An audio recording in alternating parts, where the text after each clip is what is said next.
What's up, horror fans? Anchor Pete here, and boy, happy Thanksgiving to you, because you are about to listen to a love fest for the excellent film Dr. Sleep. It is a favorite of mine. It is a favorite of this man right over here, Danny, DrZaiusGoD on Twitter, and that man down there, Chris, Future Boy Chris on Twitter. We are the Lasser Cast, and we are here to suck the steam right out of Dr. Sleep and spit it into your mouths. So, if you guys have not watched Dr. Sleep already, I strongly recommend that you go on HBO or HBO Max and watch it, or go get the DVD. I know for me, it was like tied for my favorite movie of 2019, along with Parasite, and it's definitely my favorite Mike Flanagan film. For you guys, it's number one or it's number two, right? Number one for Danny. I mean, I gotta say, after rewatching Director's Cut, after rewatching Gerald's Game, they're neck and neck. It's very hard for me to choose right now. I love them both for very different reasons, but those reasons, like I said, they're neck and neck. It is based on a 2013 novel by Stephen King, and it would have come out right before he had done Revival, which we reviewed last week. And the movie Dr. Sleep is directed by Mike Flanagan. It was originally going to be made into a movie that was going to be written by Akiva Goldsman. Do you guys know Akiva Goldsman? Yeah. Yeah. I was just going to say, we had equally apathetic reactions to his. It was like, yeah, we've heard of him. His track record is spotty, to say the least. It's so bizarre. It's like he has a beautiful mind, which I think is good. I was going to say he won an Oscar. I didn't remember what he won the Oscar for. Okay. Right. But then he has like Batman and Robin and a couple other turds out there. But when the Dr. Sleep book first came out, they wanted to make a movie of it right away, and he was picked to write it. And so Flanagan, when he came in to direct it, he started brand new with a brand new script.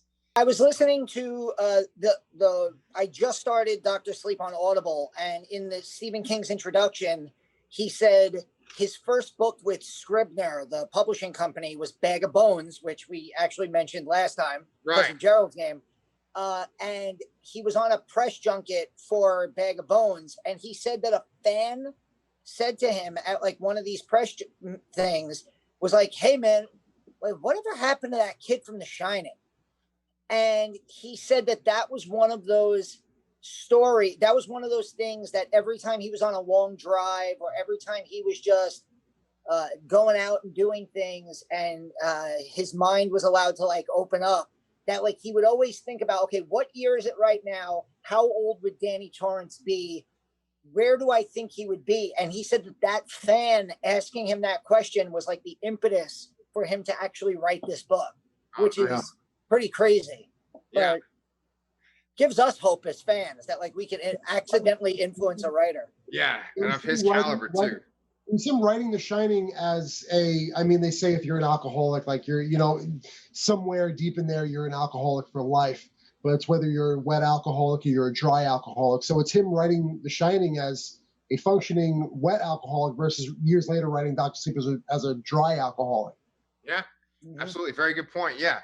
And Flanagan himself said that, The Shining was about addiction, and that he wanted to carry that over into Dr. Sleep. And there certainly are addict characters in it. There's this cult. And it's interesting because during Thanksgiving dinner, which I had, just Thanksgiving was this week, I was talking about Dr. Sleep with one of my in-laws, right? And she said, it's nothing like The Shining. And for me, I didn't think that was a bad thing. I actually think that what I like about this movie so much, it is so different from The Shining, and yet it references The Shining so much. And so the super intriguing thing to me was this cult, which is so scary in this book. And it's kind of the main focus of the story. The true knot is basically this. I mean, how people have described them, their initial impression of them are these soul vampires who they basically, they're like Danny Torrance. They have this ability, and they track people with this ability. They legit have a tracker in their group who it's his main purpose to do this. Crow Daddy. And basically, this is how they not live forever, but this is how they maintain what could be centuries of life. You don't really know how old these people are. It could be 50 to 100 to hundreds of years old. So they're the new introduction to like the story of The Shining, but they are kind of like, I'd say they're very reminiscent of other things that we've seen in Stephen King. There's certainly been psychic characters throughout many Stephen King books, and there certainly are like vampiric characters. And so they're kind of a combination of both. And the movie right away starts off with them. It doesn't start off with Danny Torrance. It doesn't start off in the Overlook Hotel. It starts off in Florida, of all places, in 1980. And we meet Rose the Hat, who is played by Rebecca Ferguson, who I really think was robbed of an Academy Award nomination for this role. Yeah, oh, definitely. And she's also not Sarah Ferguson, Duchess of York. No. Yeah, we had to clarify that. Yeah. Some of our fact checkers. Yeah. So Rebecca Ferguson of Mission Impossible fame and upcoming Dune, she is Rose the Hat. And I always fuck up her name too. So it's Rose the Hat. She finds this little girl in the beginning of the movie, and she's just sitting by this lake. And the little girl comes over and sees her, and she talks about how she's magical. The little girl's magical. And Rose the Hat says she's magical. And she's able to earn the little girl's trust by doing a little trick with her hat and some flowers. And then as this is happening, you see other members of the cult just inch their way forward. And it's really creepy as hell. And it's not a jump scare. Yes. It's pure Flanagan, because it's just silent imagery, right? And then they just descend upon her. And that's the cold open for the movie, right? Cue the title. And so from there, we do transition to a little bit of a Shining callback. And then, Chris, you want to tell us what happens next? Yes. So at that point, we get the title card, and then the title card's fantastic, by the way. It patterns out into the Overlook carpet, the famous Overlook carpeting. And we see Danny riding around on his big wheels. And it's just, you get those fan moments. It's fantastic. Even seeing it as many times as we've seen it by now, it's like, we're back, And then he rolls slightly past room 237, takes a look at it, handle jiggles, door opens, and very slightly you see the room 237, the bathtub ghost, the old woman, slowly, very just slightly appear before we cut into also 1980 in Florida, not too long after what just happened at the Overlook. And one thing I want to say about that scene too, that I've a lot of complaints. I actually went on a tear about this on Instagram not too long ago. People, a dumb complaint I see is that the room 237 ghost, the bathtub ghost, the old woman, that she only appears as an old woman in Dr. Sleep. And that doesn't make any sense. Because she only appears as a young woman to Jack Torrance to get him in the room, to get him in the bathroom. That goes is an old woman. So stop complaining about that, and stop complaining about the blowjob bear, okay? Blowjob bear is not in the movie. No, it's he had his time. Or she had her time. We don't know. Stop complaining about the blowjob bear. So anyway, we now go to 1980. Danny and Wendy are living in Florida. And everybody just take a minute now. Take a minute. Okay, so, we're 10 minutes in. We got the blowjob bear. Good job. Check. Blowjob bear is covered. Now listen, so check out if you want to. If you're waiting for blowjob bear coverage, you've had it. It's there. So we give you something new here on the Last Cast. Yes. That's it. Only something new. So we go from the scene in the Overlook to now Danny is in his bedroom in their new home, which is now in Florida. This is, I guess you're supposed to gather it's a few months, maybe a few months to a year after what's happened at the Overlook. And Danny's having visions. The ghosts of the Overlook are still with him. And from that point, we get our first interaction with Alex Esso as Wendy Torrance, who is, first of all, the kid who plays Danny is terrific. He does a great job. But Alex Esso, I mean, she is on screen for seconds and just floors you. Like every minute more she's on screen, just floors you with the the essence of Wendy Torrance. And you feel that more because we then go into a scene which is supposed to be the following day. Danny has interacted the night before with the bathtub ghost, the room 237 ghost. And the next day he's sitting on a bench by the water, and he is visited now by Dick Halloran, who in the Dr. Sleep novel is still alive, correct? Yeah. Dick Halloran does not die in the original Shining novel, but he dies in Kubrick's film. And when they had asked Flanagan, like, well, how are you going to solve the Dick Halloran problem? He's like, Dick Halloran problem is easy. Even though he's dead, of course, Danny can still interact with him. So It's even easier for me. I can put Dick Halloran in whatever scene I want. I can have him come to Danny whenever. And Dick Halloran basically tells Danny, like, you walk in that hotel, you're like a 1,000,000-watt light bulb, and all these things are just drawn to you. That's why they're going to follow you wherever you go the rest of your life. And he basically teaches Danny how to lock these ghosts up, imprison these ghosts in their own cells, whatever they may be, a closet, a box, a suitcase, back at the Overlook. And you come to find out throughout the rest of the film, over the years, Danny is just locking up these ghosts. Yeah. Yeah. And you know what?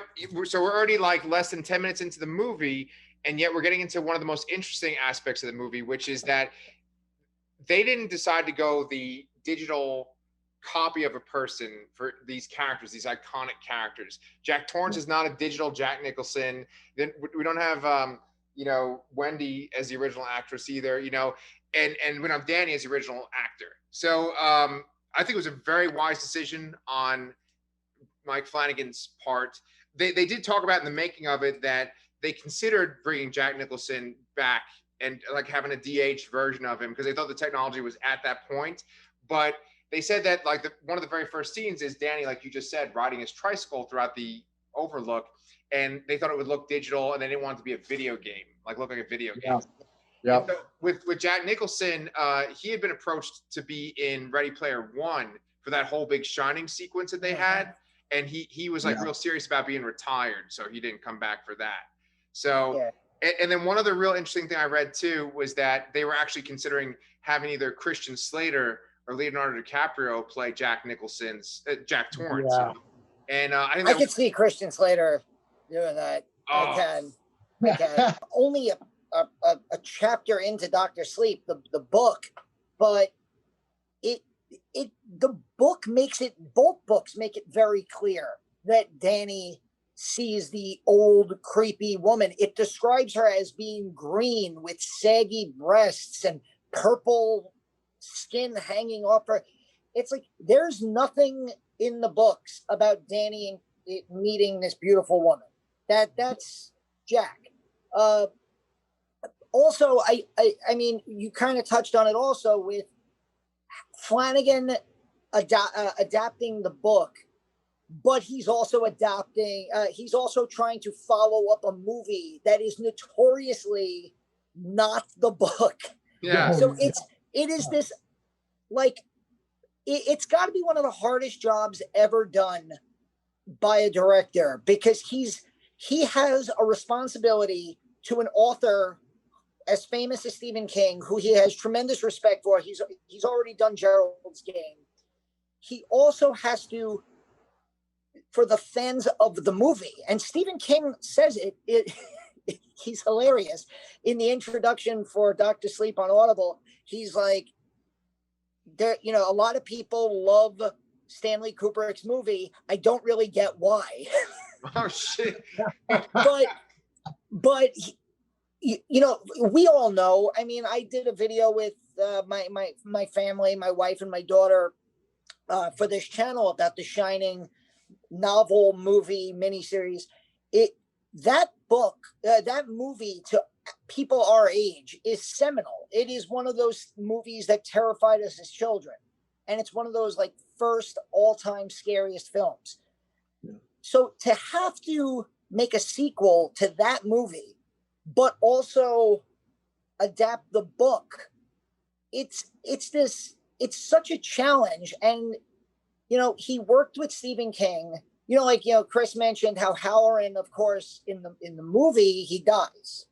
He fights so hard to get back to the Overlook, to literally walk in and get an axe to the chest and die like instantly. It's one of the all-time, you know, as much as I love the movie, like, wow, they kind of wasted a lot of our time on that. But the other major thing, and did either of you read the book of Dr. Sleep yet? No. So Athena, my wife, just finished it for the second time.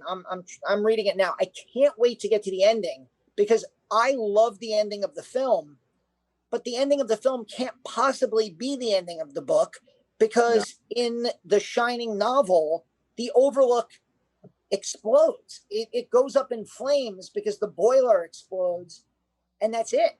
Yeah. So, you know, obviously Kubrick just had Jack freeze in the maze, and the Overlook is still standing, which is why it's available for the novel, for this film. I love everything about this movie, but Flanagan had to do so much to appease so many people here that it's amazing that anyone likes this movie. When you think about like fandom in general, you know, I just mean like fans are so fickle with, you know, what, you know, like I need this to happen. And, you know, like Chris and I have talked a lot about how a lot of the big complaint about this movie was, oh, there's too much fan service. And it's like, is there though? You know what I mean? But that exactly, you're making a sequel. It's like if the stuff from the first movie wasn't in this movie, then you would complain, well, you're not doing a good enough sequel to the first movie. So I think that, you know, I think a lot of the complaints, like the ones Chris mentioned and some of the other ones that we'll get to as we get in deeper into the film, are just, they're complaints for the sake of complaining. Yep. And if you really think about what he had to do, Flanagan, making a sequel to both an all-time beloved film, in parentheses, which was hated by the author, and make a sequel to that author's book, which is nothing like the original movie. Yeah. It is remarkable that he made a movie this good. Yeah. Listen, hated by the author, The Shining tanked when it came out. Very much like Dr. Sleep. In fact, one of the things Mike Flanagan had said in a podcast before is that about a week, maybe a few days to a week after Dr. Sleep came out, King reached out to him and said, hey, listen, The Shining tanked when it came out. Shawshank Redemption tanked when it came out. Now he's speaking about The Shining. He says, I love this film. People will love this film, and time will be very kind to it. And you know what? It hasn't even been that long, and that's already proving to be true. Mm-hmm. People are finding Dr. Sleep more and more by the day, and for the most part, they're enjoying the hell out of it. Yeah, you know, I usually try not to be controversial on these shows. I usually try to be like middleman. But you know what? If you have a complaint about this movie, then you're an asshole. Because this movie is so good. Okay, like I compare like Parasite and this movie are my two top movies of 2019. And I was just watching this again today for this show. And it is just so fucking well done. It is so disturbing. It's so sad. Everything, the acting is phenomenal, and just one of the small details that I just love, and I remembered it watching it today, is that the way that it cuts from scene to scene is reminiscent of the original Shining too. They use that dissolve effect, which is so much in the original Shining. Every criticism I've seen and I've read, whether it's on social media or in a review about Dr. Sleep, has been some kind of irrational thing to like, there's too much fan service. It's too much like The Shining. I'm like, it's a sequel to The Shining. Yeah. Or it's nothing happens for the first hour. Oh, by nothing, you mean introducing characters and developing characters so that you care about them later? Yeah. Like, I guess you don't like that in films. Okay, no problem. Yeah. You know, there's plenty of 80-minute slashers from the 80s that are for you. And that's great. Yeah. And see, that's actually one thing I wanted to talk about too, was the character development within that first hour, because so much of this movie that stands out for me is the horrific stuff and the supernatural stuff. And then watching it a second time, I was like, oh, this is really good. This is gold. I remember enjoying it the first time around too, but just like seeing Danny Torrance's life and what he's gone through as an alcoholic, and just him meeting his friend when he moves to New Hampshire, right? He goes to New Hampshire and he meets Billy Freeman, who is a recovered alcoholic. And Danny himself has become an alcoholic as well, just like his father. But in Danny's case, he's become an alcoholic to kind of drown out his shining ability.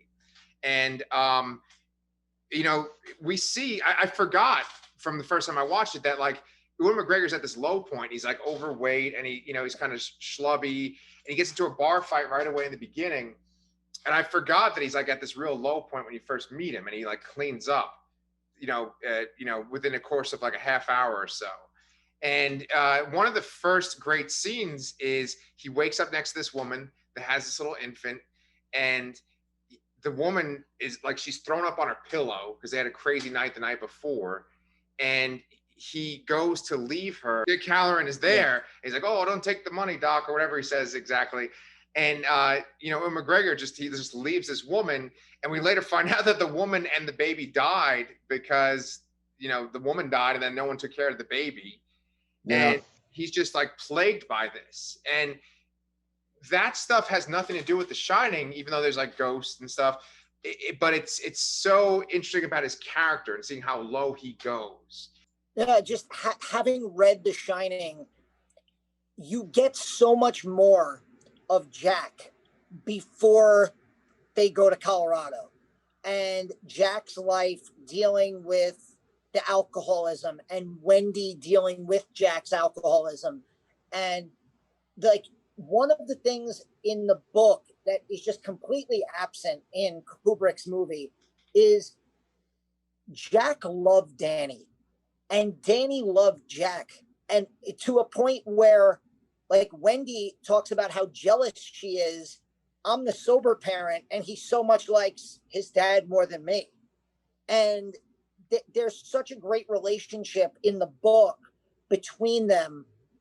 And you really get the sense of that where Ewan McGregor playing Danny now as an adult, as this alcoholic who is falling into obviously the same vices that his father had. And, you know, it reminds me of the scene where he gets his chip and he tells the little story about his father. Like that's you know, if you want to call it fan service, that's like you're making a sequel to the book as much as you are the movie. That made it, for me anyway, especially now watching it this time after having read the book, that scene meant so much more to me. And those scenes, and then like later on he talks about how he would recognize death with the flies, and then you see that woman in the hotel, he has the dream of her with the fly on her eyeball. Oh god, there's like just truly terrifying moments there. Yeah. That relate back to, you know, real world horror, you know, being an alcoholic, you know, falling into the same vices as your family, and feeling that you have nothing in your life worth living. It's great stuff. Very, very quickly, I want to touch on, I don't want to forget to talk about this because I feel like a lot of people forget to talk about these guys, but holy shit, the Newton brothers. Their score, those guys are musical chameleons when it comes to Flanagan's films, because it's by this point, Danny gets off the bus in New Hampshire and you're just hearing echoes of the original score from The Shining. And it's just as haunting. They really are super underrated. And the Newton brothers have a fantastic score running throughout this entire film. Yeah, absolutely. Yeah. There's so much of it that's so good. And I think the thing that I love and I always keep going back to is this cult. But that scene that you mentioned, Danny, that scene, I watched it again today and I was like, oh my God, this is so good. All the lines of dialogue in Ewan McGregor's little monologue there, it's perfect. His delivery, what he says about his father. And it's so sad because he talks about how his father was trying to go to AA and he was trying to earn his chip and he never made it as far as he did. You know, and just that scene is so great, and it makes the original Shining movie even better and more tragic, and it makes this movie better. And so what's cool about the setup in this New Hampshire town is that he goes and he this guy, Billy Freeman, sees, some potential in him, and he has him stay in this house, and he's staying in the attic. And the woman that is running the house, she said that there was a guy that stayed here before that was like a mathematician, and he had a chalkboard on the wall. And the chalkboard is this great device in the first half of the movie where he's able to use it as a correspondence with this girl, Abra. Abra is this little girl who has the shining, and who has a very strong, she has a very strong amount of shining, like Danny did in the original film and in the original book, even more so probably. And we meet her when she's probably 5 or 6, and it's her birthday party, and they have a magician there, and she's like calling out the tricks, and he does a trick with a spoon, and she's like, I can do that. And he's like, okay, yeah, of course you can, little girl, no problem. And then her parents go into the kitchen. Her mom is played by Jocelyn Donahue, House of the Devil, love you forever.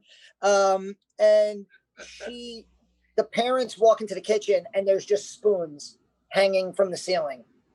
And Abra turns around and goes, abracadabra. And it's like, she makes the piano play while she's sleeping. The parents go downstairs, they see the piano playing, and it's the song that Abra was playing. And it's just a sense of how strong that she is. The parents know something is up, but they don't explore it too much.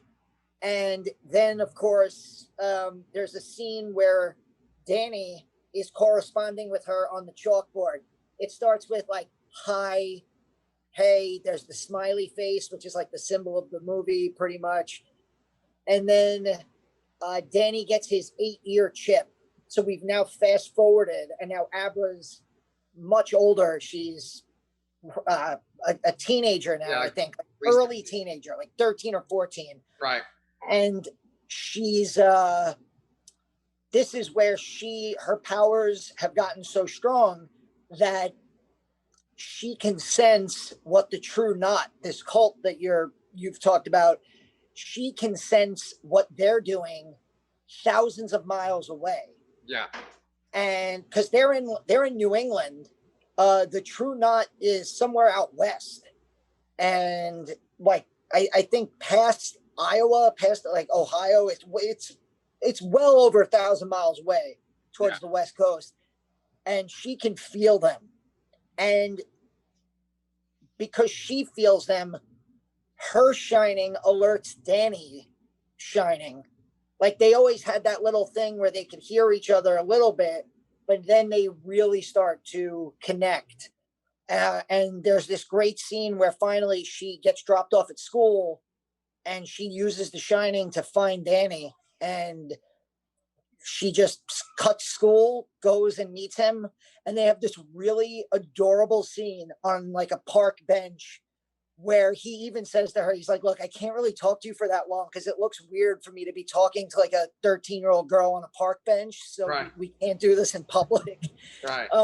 But she actually starts referring to him as Uncle Dan.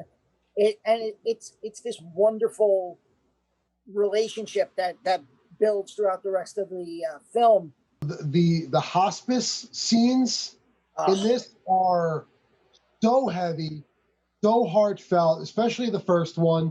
You got the little nod to 217, the original, which is the original 237 in Shining's novel, in the King's Shining novel. But man, those hospice scenes, McGregor really shines, leading up to what is we'll get to my favorite scene in this entire film. But he has very quiet moments, but pardon the pun, he shines a lot in this. Yeah. That's really crucial. It's interesting because like that's where the title of the movie and the book come from, right? Dr. Sleep. And for the people that had criticisms, I could see people going to a movie theater and just being like, who cares about this? Let's just get to the cult, right? But the thing is, it's gold, right? Because essentially, Danny goes and he works at this hospice center, and there's a cat that is there with him when he's there overnight as like a janitor, and the cat will go to the rooms of the patients that are going to pass real soon. and the cat will go into the room and it'll go on the bed, and that's the sign that the patient is going to die.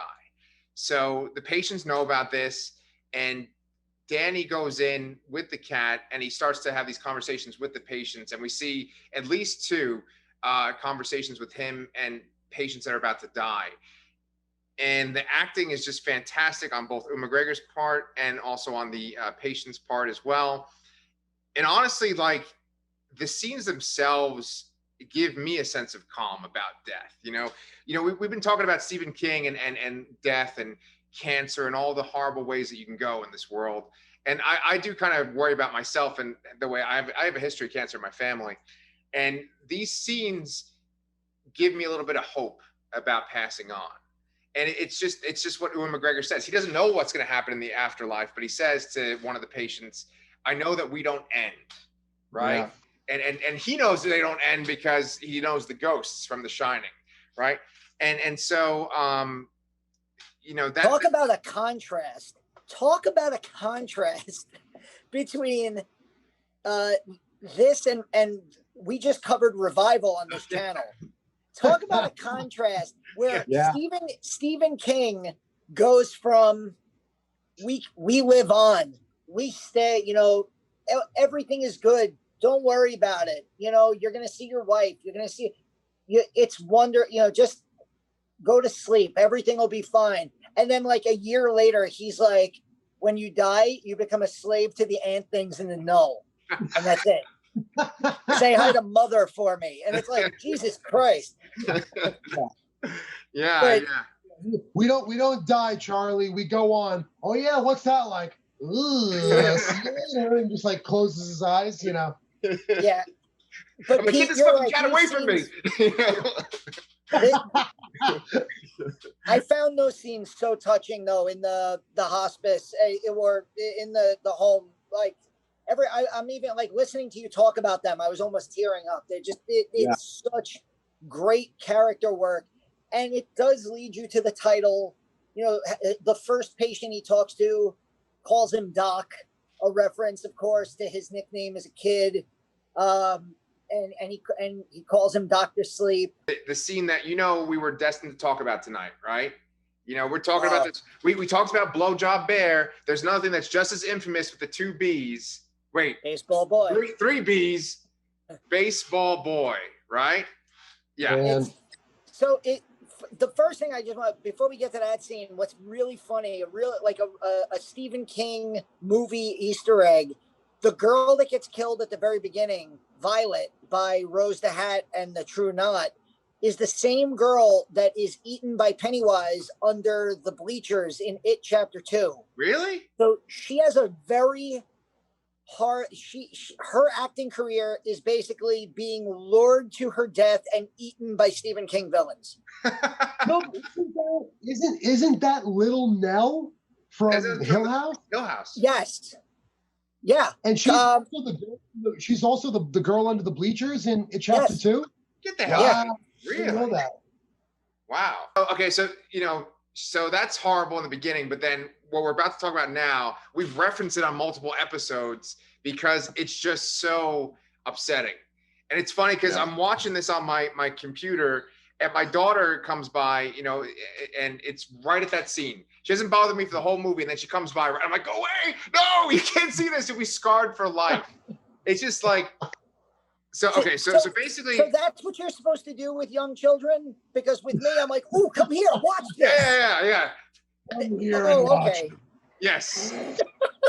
Yeah. Our households are a little different, but Yeah, it's fine. But anyway, so the infamous Baseball Boy scene goes like this. So the True Knot is looking for a new source for steam, and they're able to find this boy who, he's on a baseball team, and they go to his game. He's number 19 for all you Stephen King fans. And there's a lot of those. We could talk about those later. Oh, yeah. And the guy that does the main... a great line in this, by the way, where he's like, number 19, you were good. I'm like, oh, you broke. Yeah. And what the hell is that guy's name too? I wrote it down, but it's like his name. Robert Longstreet, the guy from Haunting of Hill House, right? Right. Okay, but his in the movie, because all the True Knot people have like little nicknames, right? And his name is just like Fat Chuck or something, or like I don't remember. It's like greasy Bill. That's Greasy Bill over there. You know, like no joke. That's what his name is like. His name is like that. Yeah, yeah. I think you're right. Yeah. Yeah. So anyway, so like Fat Chuck, they pull up, and it sucks because like his monologue in Hill House is so good, right? And he's so lovable. Right. You feel so good for him, and then he's just this fucking monster in this movie. And they pull up, and we didn't even talk about how Snakebite Andy has this ability to make people do what she says, right? So Snakebite Andy, this teenage girl who joins the True Knot in the beginning, she can basically tell people to do things and they will do it. So she says it to this boy, number 19, Bradley, to get in the van because he's wise to them. He's not going to get in this van with these creeps. They get in the van. They drive to this deserted factory spot. And I already knew it was horrible to begin with when they're taking him out of the van and he's just struggling and screaming. And the way that he screams, like when he's in their arms struggling, that was, I already knew this was going to be bad. And the way he was moving and grabbing it. You know, Rose the Hat makes it clear that the steam is stronger and tastes better when the victim is scared and like like the fear and pain and fear make the steam better. Yeah. So yeah, and again, this is a little kid. This isn't an adult. Yeah. Played by a little kid who famously in real life was like laughing during the scene while the old were mortified. Like they were bordering on group therapy sessions, like, because he's so good. Jacob Tremblay is so believable in this scene that in between takes he's laughing because he's having such a good time. Another phenomenal child actor. They're like wiping tears away because he's so good. Wow. I didn't know that. That's crazy. Yeah. So he, so they, one other thing too, is that they show the knife that they're going to use on him. They don't show him going into his skin or anything like that, but they show what it looks like, and it's curved and it's horrible. And it's just like what you said about Rose the Hat, where she's talking about how it's going to hurt. She says something like, "Are you going to hurt me?" And she says, "Yes, I am going to hurt you."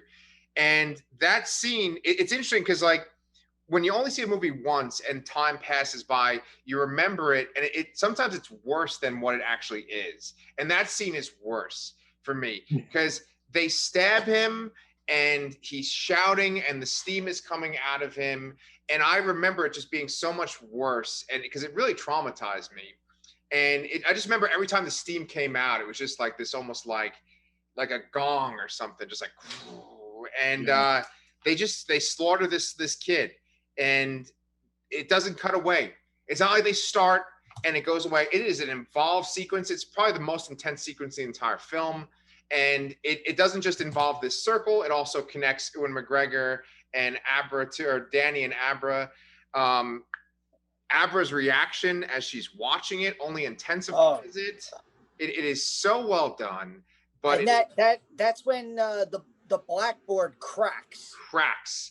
And the word and when it cracks, the word written on it when Danny wakes up and sees this giant crack in the blackboard is red rum, which of course, from The Shining. It's such fantastic editing too. Like it's very impactful, that scene for me, because like Abra screams, boom, explosion. He dumps out of bed, gets up, looks in that mirror, and it's right there. And it's with a very subtle score underneath. It's very impactful. Yeah. It's this thing where this boy is slaughtered. There's no hope for him. And you can't believe that you just watched this. And then it just gets worse. It just gets worse. I mean, it gets to the point like you're like, how does this get any worse? Oh, they're basically thumping his body like a ketchup bottle, trying to get the rest out. And you're just like, oh my God. Like it just, and you know what I have trouble with? I'm sorry.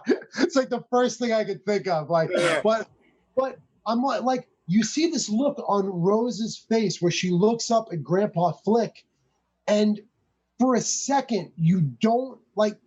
Every time I watch it, I still don't know. I'm like, what is she feeling? Like she looks up at him, like, did she just feel an ounce of remorse for this necessity that they've had for hundreds and hundreds of years? Like she looks up, like she almost looks up at Grandpa Flick and sees his beard get darker and her like conscience almost seems eased by like she's quickly reminded of like what the like this cost, like what it means, what it does for them to maintain their life, to maintain and keep alive their family. It's a very interesting look in that moment. Yeah, yeah. And it's interesting too, because like we said, there's this connection between Danny and Abra in this moment. And then she is connected too. This is where she becomes aware of them as well. And you see her looking around like, wait, what is that? And so it's this such an intense experience in that one moment. And what I was saying before was that you feel horrible for this boy who's being squeezed like a ketchup bottle. And then, but then you feel fear for Abra and for Danny too. Because you're like, oh shit, they're gonna come and slaughter them too. And it's like they go and they communicate with each other on the board, and you're like, oh my god, I hope they get together. She writes baseball boy on the board, and so that's where we get our term that we've referenced before. I was talking about earlier, like these irrational criticisms that drive me crazy. Somebody posted in like this horror Facebook group that I'm in, was like, started watching Dr. Sleep and got to that scene that everybody talks about, and I had to turn the movie off. I don't understand how you can do that scene where it's obvious that you're intending it to be entertaining. And I'm like, dude, if you thought that scene was entertaining, that's on you. Yeah. You're the messed up one. Yeah. Because and like I was really happy to see like everybody called that person out and was like, I don't think you got it. How my exact comment was like, I'm a father. That scene terrified me. Yeah. And exactly what you said. It made me scared because I hadn't read the book at this point. I still haven't read the book, so I didn't know. Like I'm like, are they going to do this to Abra? Is Danny going to, fight them? Is this where this is leading? And I so wanted them, the True Knot, to like get comeuppance.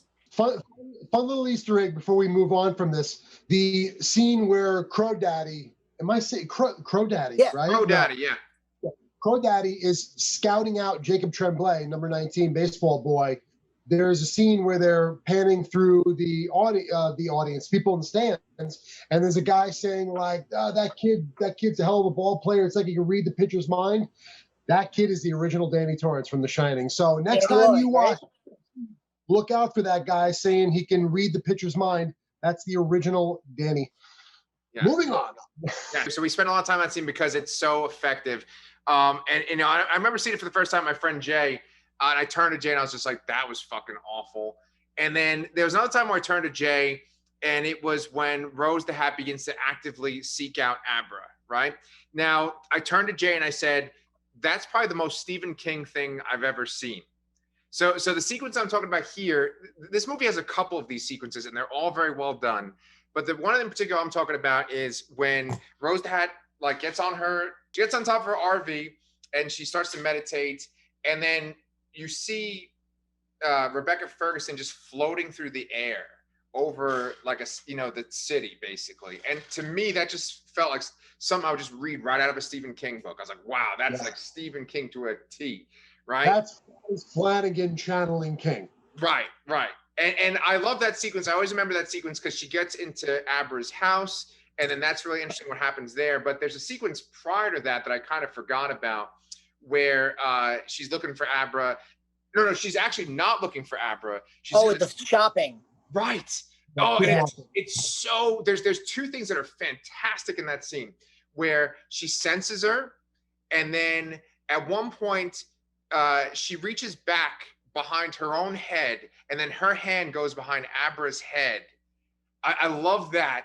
But then Abra screams like, don't touch me or get away from me. And she screams, and it makes Rebecca Ferguson fly backwards in the supermarket. I love that. I mean, one of the things I love about Abra is Stephen King, again, I mean, this is a sequel to The Shining, so it goes without saying, but Stephen King's first book was Carrie. His second book was Salem's Lot, which has a pretty strong child lead character in it, Mark Petrie. And then The Shining.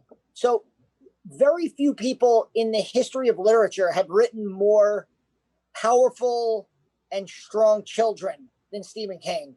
And I just love her so much, where she decides almost immediately after the baseball boy incident that she's going to use her power that she doesn't even really understand. And she's going to try to find the true knot. And she's going to kind of go after Rose the Hat on her own. You know, the middle of the movie is essentially the true knot hunting Abra down and Danny kind of helping out, and then them trying to figure out how to expose the true knot, right?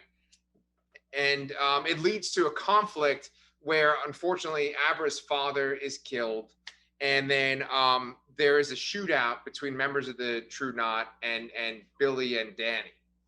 Okay, that scene was brought on by, you were bringing up Rose the Hat, like flying in her vision to Abra, and there's a great scene where Danny teaches Abra how to like set traps using The Shining, and they set this trap for Rose the Hat, where we get Mike Flanagan mangle hands. Oh, yes, yes. And Rose the Hat gets her hand caught in. They describe that like you can look inside somebody's mind, and their mind is like a library, and there's different files, like a file cabinet with different cabinets, and you could just look at every thought that somebody had, every dream that they had. And Rose the Hat tries to look into Abra's, but it was all a trap, and she gets her hand stuck. And it's not Gerald's game, but it's about like 0.4 Gerald's game. Yeah. If like complete hand mangling is like a full Gerald's game, this is about a 0.4, 0.5 Gerald's game of hand mangling. Yeah. It's funny that you bring up Gerald's game, because one point I wanted to make was in our Gerald's game discussion, we spoke about how the ending can be jarring for some people. The ending was quite jarring for Pete, and there's a similar complaint I've seen with this movie that, again, doesn't bother me, but I 100% understand. I completely get it. Shootout. And that's the shootout in the woods. I can see that, yeah. That is a scene that does not feel like it belongs in this movie. It's a scene that needs to happen. It's the most screen time that Katie Parker and James Flanagan get in the True Knot in this entire film. But again, it's a scene that needs to propel forward everything after it. But again, it's that scene where it's like, I see that complaint about Gerald's game with the ending being jarring, and I see the same complaint, and I understand and I respect it, yet it doesn't bother me with Dr. Sleep. It's every time I watch it, I'm like, I get it. The scene is it's very different. It's a different tone. It's a different vibe. I understand the complaint. Yeah, that's a scene like the ending of Gerald's game, like you said. Like those are scenes where when you complain about those scenes, I get it. It does, like for the first 90 minutes of this movie, if I said to you, "Oh, wait till the 90-minute mark, there's going to be an awesome woods shootout," you'd be like, "Wait, what?" What? There's people invading other people's minds using The Shining, and then there's a shootout in the woods. Yeah, but like you said, everything that happens after that scene is driven because of that. That's the scene where Crow Daddy is like the one member. The only two members of the True Knot that are not in that scene are Crow Daddy and Rose the Hat. Crow Daddy is able to basically kidnap Abra because Abra was like again setting a trap for the True Knot, and it propels the final scene of Danny going to save Abra, and then the showdown with Rose the Hat at the Overlook, and that all comes from that scene. Could they have done something else? Probably, but again, like if I was going to say, is there a 5-minute sequence in the 3-hour movie that I don't love unconditionally? It's that 5 minutes. Yeah. But it doesn't, it's not like, I'm not going to stand here and be like, well, now the movie's ruined. As the guy who was the one that kind of complained about Hill House, the ending of Hill House to you guys, and then I complained about the end of Gerald's Game, I actually don't have that big of a problem with that particular scene. Because for me, I haven't read as many Stephen King books as you or your wife, but from watching many Stephen King movies, there always seems to be sort of like the underlings of the supernatural entity. And I understand everyone in the True Knot is supernatural to an extent, right? But like Rose the Hat is clearly like the alpha leader, the most powerful one. And these people are her underlings. And usually in the Stephen King story, like I'm thinking of like The Outsider or even like It, there's a sequence where the underling goes in and does like a normal thing where they try to stab a person or shoot a person, and they usually kill someone or hurt someone, but then they themselves are taken out. So it felt just like many other Stephen King stories that I've. Yeah, but it's interesting though, and you make a great point in terms of defending it, an excellent point. But it's the whole like, you know, you see this group of people, and the whole movie they're just like,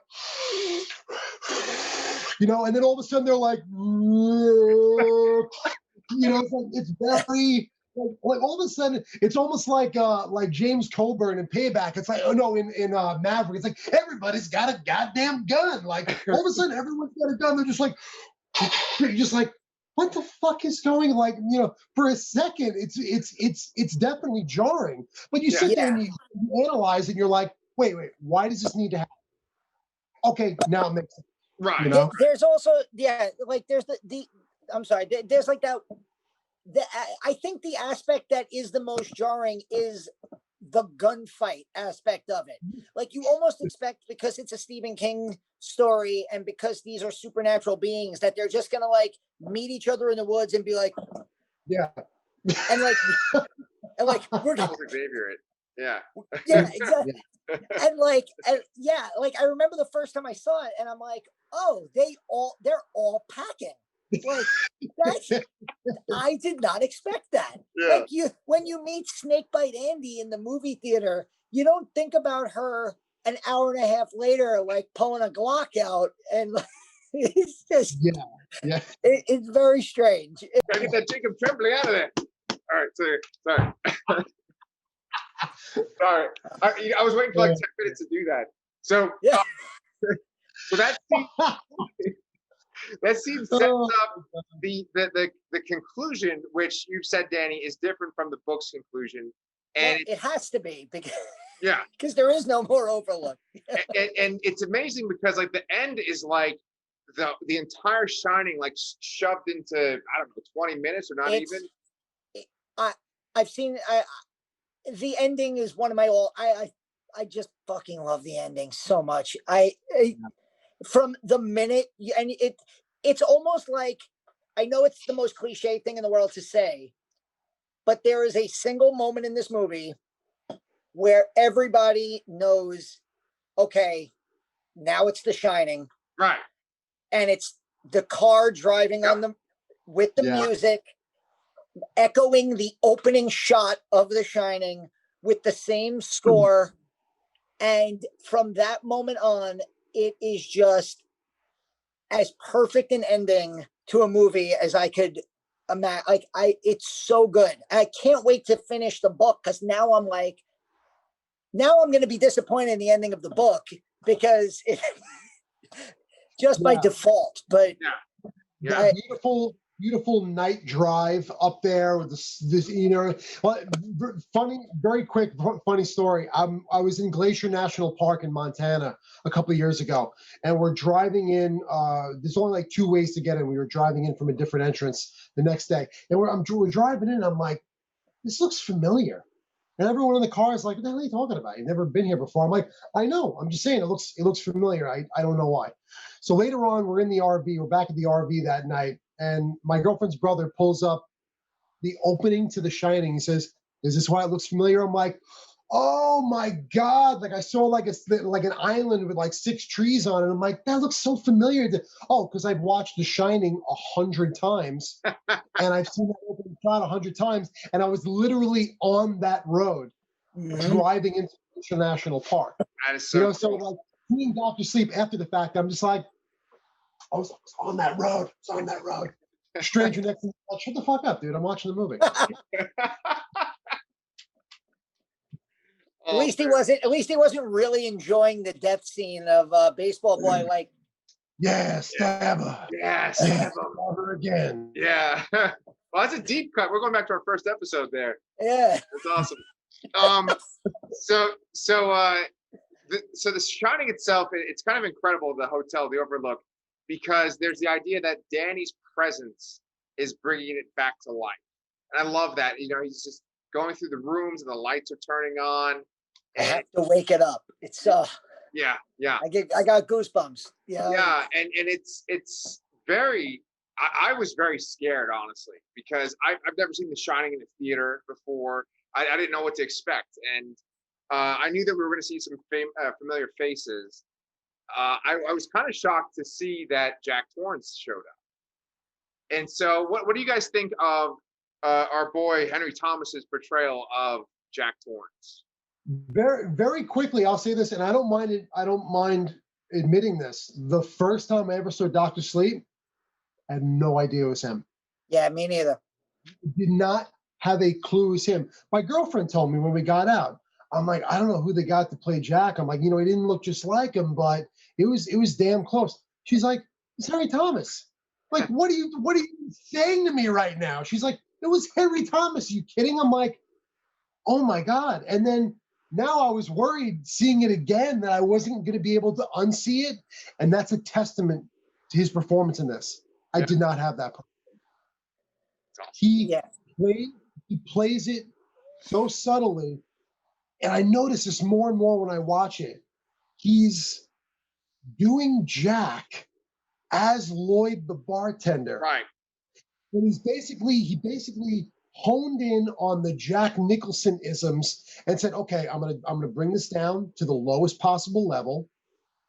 And he's got these starts off with these slight Jack Nicholson cadences. And then as the scene goes on, it gets a little more heated and he brings it up a little bit, but never too much, never enough where it's an imitation. It's so impressive. Again, we've spoken very highly of Henry Thomas throughout this. It's so impressive. And by this point, I'm also not ashamed to say the Danny Lloyd the bartender scene versus the Jack Lloyd the bartender scene in the original Shining, they rival each other. I think there's so much of The Shining ingrained in me, but being that I've seen Dr. Sleep 5 or 6 times at this point, I find them equally. I'm not ready to say one is better than the other, but I am willing to say that the Gold Room bar scene in this is just as good in a very different way as the bar scene in Kubrick's Shining. And we've talked about how dialogue is so important in a movie and how some people dialogue heavy sequences could bore them, or they just want there to be plot progression and set pieces. And the scene at the bar at that time in the movie, which is like over 2 hours into this film now, it could feel like a slowdown because it's like, oh my God, we got the Shining music. We're on the road to the Overlook. He's walking in, he's waking it up.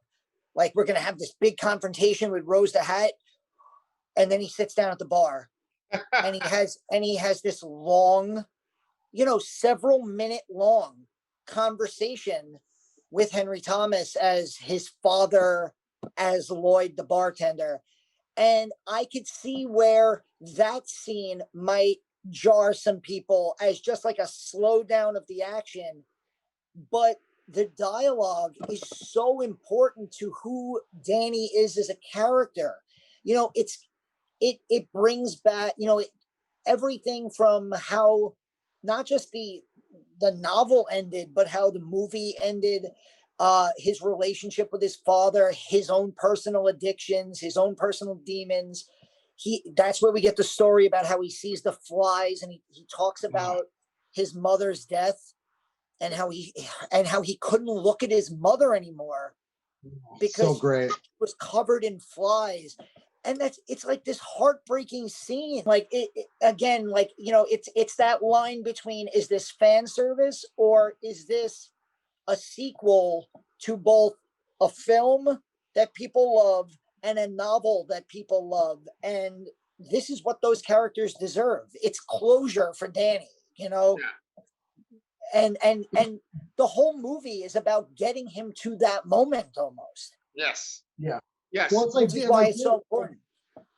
Like Danny, what you were saying about people not like when you want to get something out of this because you're a huge fan of The Shining doesn't have the emotion that this film has. Kubrick's Shining does not have that emotion. No. So that is like, that may not be what certain people want, but those scenes where he's like, she was your wife. Don't you want to know what happened to her? Don't, you know, it's that emotion. And it's that, you know, I've loved hearing what people in the industry have thought of this film. And Stephen King has famously said to Mike Flanagan, you've made me enjoy Kubrick's Shining more because of what you did here.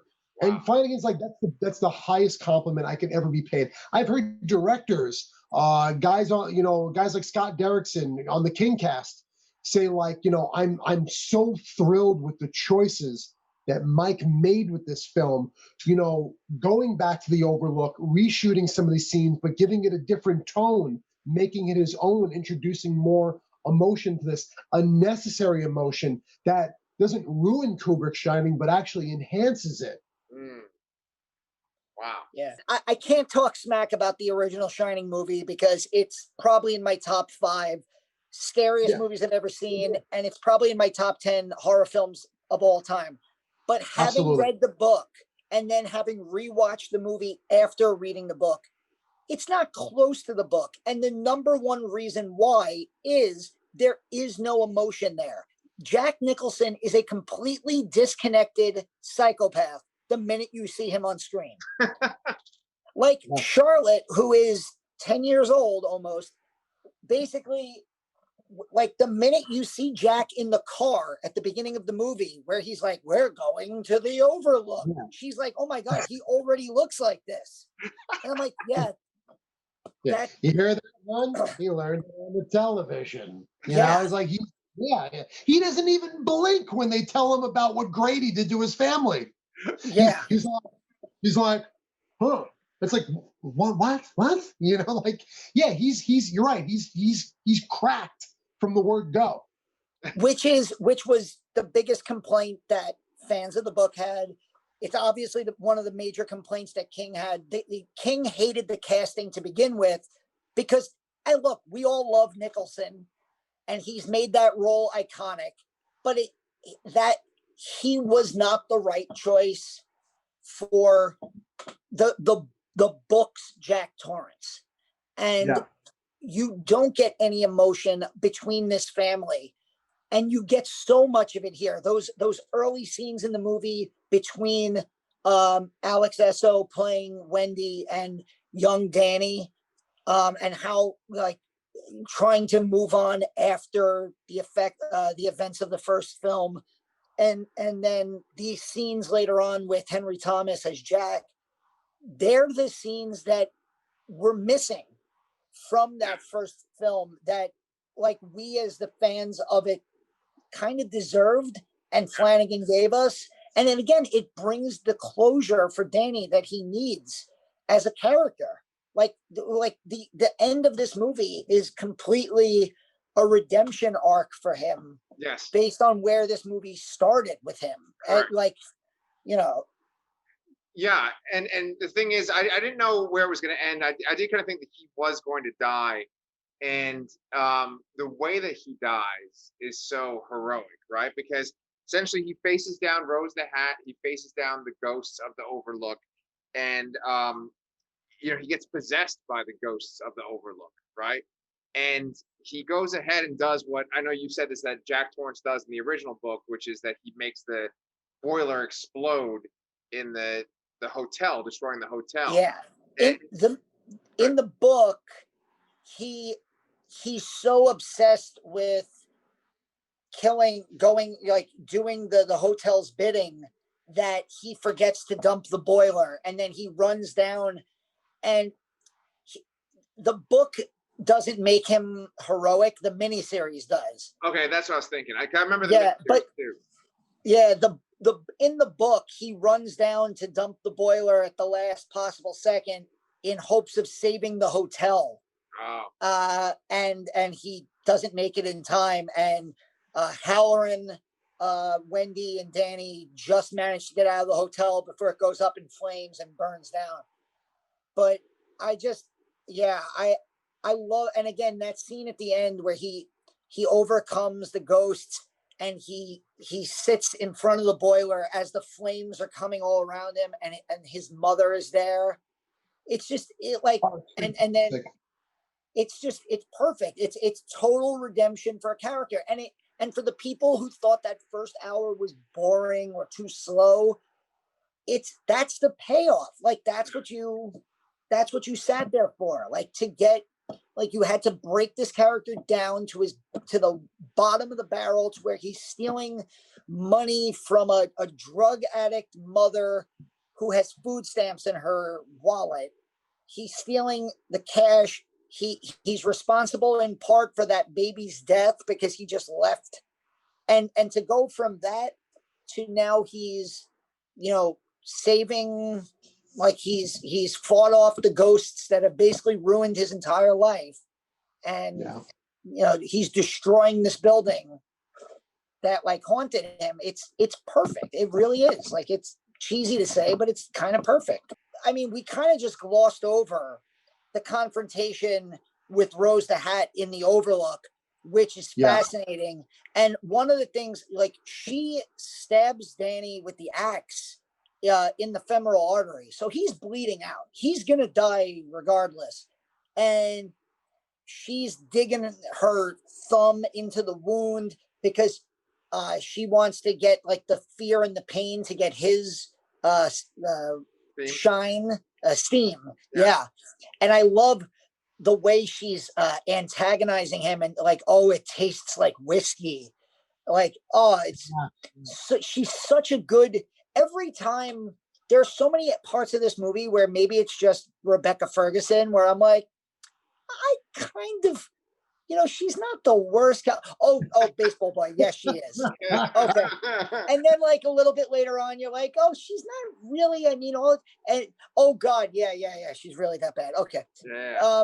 But, and when she's basically killing him and sucking out his steam, and she's like, ooh, what do you have hidden away up there? And he's like, you want to see what I have hidden away up here? And he opens all those boxes, and then you just flash back to Rose, and instead of Rose, it's Rose surrounded by all the ghosts of the Overlook.